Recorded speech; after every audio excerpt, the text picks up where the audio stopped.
Ospravedlňujem sa, že som to nedal do jedného videa, ale musel som spraviť tento prílepok. Toto totižto povedala europoslankyňa Lucia Jar až následne a toto bolo odvysielané len na internete.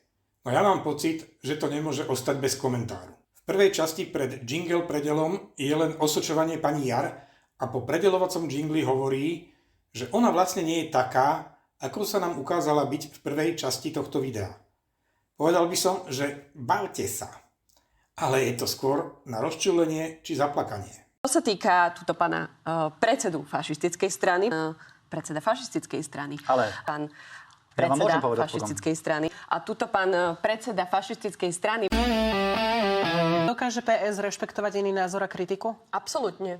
Je to v našom DNA byť slobodnou a podporovať slobodnou stranou a podporovať prejav. Ale viete, tam je základný model v tomto.